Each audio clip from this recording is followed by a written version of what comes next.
Hi. This next movie comes from a long time ago, well, about 3 or 4 years ago.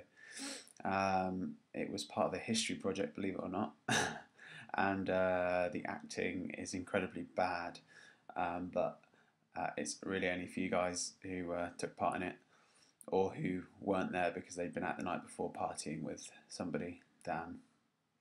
Anyway, hope you enjoy it, and yeah. Hope this doesn't come back to haunt any of us.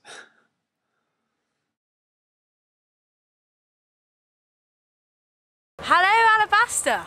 It's 11:42 and here we are in Chalon-sur-Saône, home and soon to be final resting place of Pierre Abelard. What?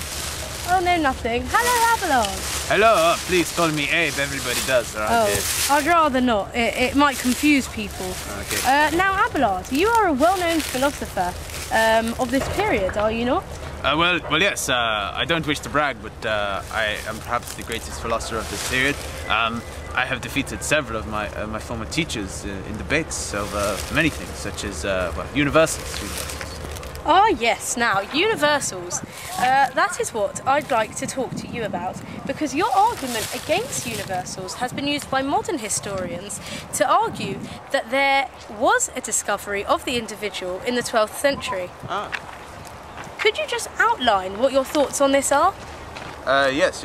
Well, basically, it's a little bit complicated, but for example, take two famous men, Socrates and Plato. Okay, both of them are men, but also they're both defined as humans. Now, my contemporaries argued that because they were humans, that they were somehow the same, and there was an element that was universal. Now, I think this is stupid because they were clearly both different in form and matter. One had a beard, for example, one didn't. Let me give you a better example. Look, two leaves. You could call them leaves, but they're very different. Yeah? You see?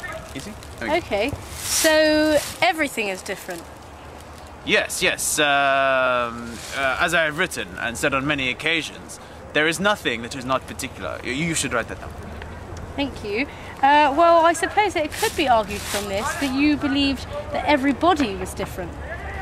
Well, yes. For example, another argument by my contemporaries was that both Plato and Socrates were white, but in reality they were very different colours. Very fond of old Socrates, aren't you? We very much. So, although they may both be described as white, this is just a generalisation. It is universal as a word, but in reality it is not. They are both different shades, could you say? Oui, yes. It's a little more complicated than that, Marge, but essentially yes. Okay. Now, Abelard, I would like to ask you about one work of yours in particular, Ethics, or Know Yourself. Now, what was your aim in this work? Well, Marge, it is my belief that sin is not defined by the external act, and that it is the belief behind it, as I wrote in the text mentioned. And you should write this down yourself, it's useful. God doesn't think about what arises from our faults or from our good wills, but he judges the mind itself on its intentions, the purpose, not in the result of the outward deed. My aim was to offer a better way for people to give penitence for their sins. They should look inward and not outward at the action. So it was more of an individual form of penitence? Yes. Instead of simply going to your local bishop and giving a donation or asking for an act of penitence, you should reflect on the action yourself and the intention behind it.